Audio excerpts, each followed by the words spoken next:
Yeah, there's no rewind, and there's so much you need to learn that you can't learn except for in the ring.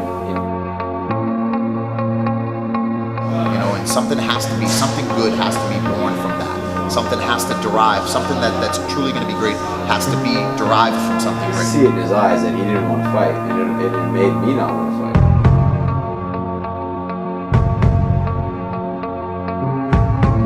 It's like, well, whatever, dude.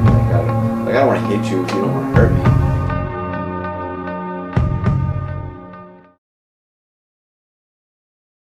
Alright, hi guys, I'm here with the one and only Kru Dellagrotte, and we just finished a great 2-hour seminar here at the grand opening of Thornton Martial Arts, which is our Connecticut Sityodtong affiliate. How did it go? I thought it went great. You've got a great group of people here. Ed's been with me for a long time. He trained with a former student of mine, Peter Pinto, who's now relocated to Las Vegas. So he's known the curriculum, known the system, been part of our family for a long time, and I'm very proud of what he's done here in Connecticut. Awesome. Well, we thank you for coming down. So everyone knows you as a trainer of several UFC fighters, Muay Thai and MMA champions, and also a movie star with Kevin James. So what do you have planned? What do you have going on right now? My focus right now is it's a little spread out. I'm focusing on a couple different parts of my career. One, obviously, I still continue to work with guys like Kevin James and some elite high-level clients that I work with. Kevin James has been very kind to me. He's given me roles in his movies that he's played. I've played alongside of some of the greatest actors, Salma Hayek, Henry Winkler. We all did Here Comes the Boom together. So as far as the opportunity that Kevin's given me, I'm forever grateful of that. And he's kept me busy. As a trainer, he likes to eat, and I like to hold pads, and he likes to hit them. So we have a great relationship as friends and as his personal trainer. But he's taught me a lot about the industry, the movie industry, and he's given me the opportunity to work with him. So I'm still working with that. We just did Mall Cop 2, actually. Paul Blart 2 that you can see coming out, probably about a year turnaround in the movies. We did some film work at the Wynn, and I had a small role in that, so stay tuned for Paul Blart, Mall Cop 2. And alongside that, I'm still continuously trying to develop my team of fighters back in Boston, focusing on my homegrown fighters, what I like to call it, not necessarily fly-by-nights or guys that come in for 2-week training camps, not to discredit them in any way, shape, or form, but I think it's been important for me to play a role as their mentor and as their coach and get back to the basics, which is developing younger, up-and-coming fighters in the future of the sport, focusing on training a couple of women right now. I know that the immersion of women in the UFC has been exciting for all of us, both fans and coaches, so I'm excited to work with more women and getting them involved, and again, going back to the root of the gym, and that's the core, which is teaching and passing and developing the art and sport of Muay Thai, especially with the late Kru Yod Tong, his passing recently, which we lost in February, I believe it was, so last year. So it's a constant struggle to balance, the team of fighters, the curriculum that I like to teach and I like to preserve through his teachings, my movie roles, and then of course, last but not least, my job with the UFC, which is very demanding when it comes to travel. I play technical advisor in the production truck, and I basically am responsible for organizing and showing replays, keeping the fans educated, talking to the broadcast team, whether it be Joe Rogan and Mike Goldberg or Kenny Florian and John Anik, about things that are happening during the bouts and things that I see. So it's been a long ride, and it's been a roller coaster, but I'm enjoying it thus far. Well, speaking of up-and-coming fighters, we have a lot of fighters within our gym and the whole fight community that are wanting to go pro. Now, what are some suggestions you have for Thai fighters looking to go pro? It's no need to rush, is what I would say. We go back to boxing, and you look at amateur boxers, and they had 80 to 100 matches, prior to them turning pro, and Thai boxing is slightly geared the same. I mean, they don't necessarily do a ton of amateur fights, but there's no rush to turn pro. You can always turn pro. You can never go back as an amateur. And my philosophy is it's better to be over-prepared than under-prepared. So, I'm a fan of the old school of thought, whereas take as many amateur fights as you can, build the fighter, build experience, build the comfort level of the fighter, build your product, and then it's not only a better product, but it's more marketable, et cetera, et cetera. So, I think nowadays you get the Burger King MMA drive-through, have it your way, and you want your Whopper with no pickles, and You get it perfectly exactly how you want it. Back in the day, they said, this is a Whopper, you take the pickles off if you don't want pickles. That's it.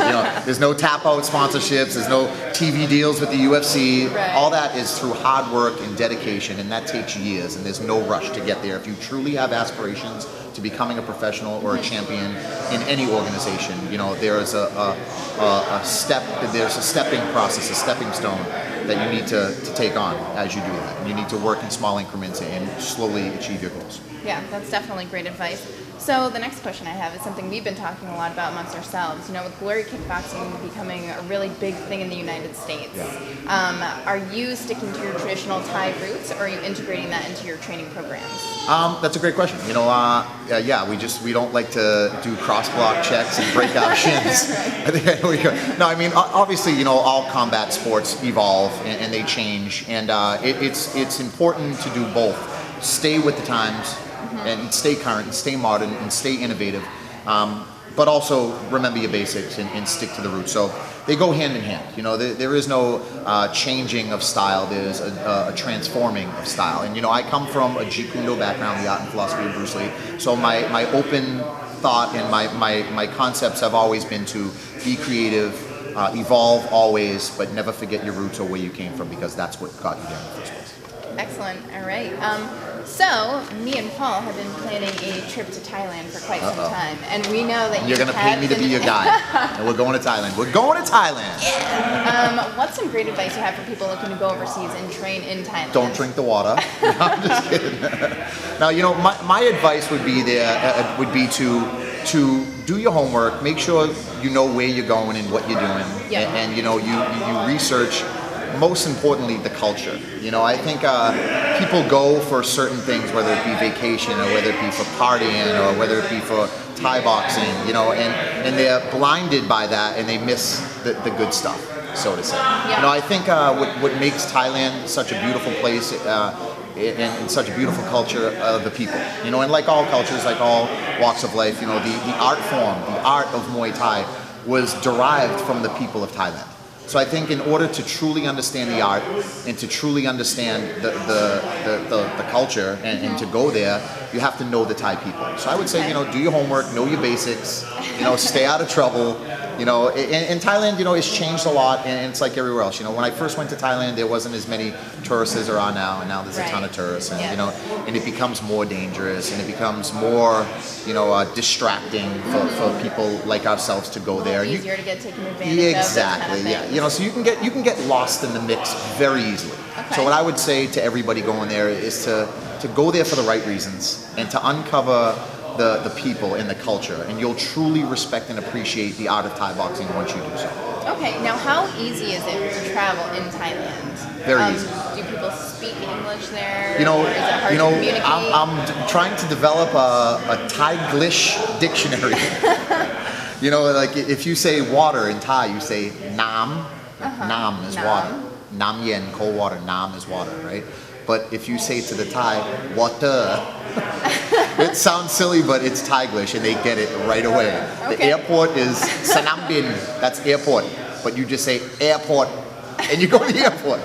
So okay. I make a joke, and me and my trainer, the son of Kru Yod Tong, Kru Toy, who has been my teacher since day one, we always joke about, Thai-glish. And if you don't know how to say it in Thai, and you're just having that gap, just play with it. The Thai people are fun, they like to teach, they love people who enjoy them and enjoy their culture. Okay. So if you don't know, ask, and they'll simply tell you. Okay. So enjoy yourself, have fun while you're out there, and be safe, most importantly. All right, Bangkok's excellent. a little crazy right now. Stay out of Bangkok. Yeah, we will. Okay, just to wrap it up,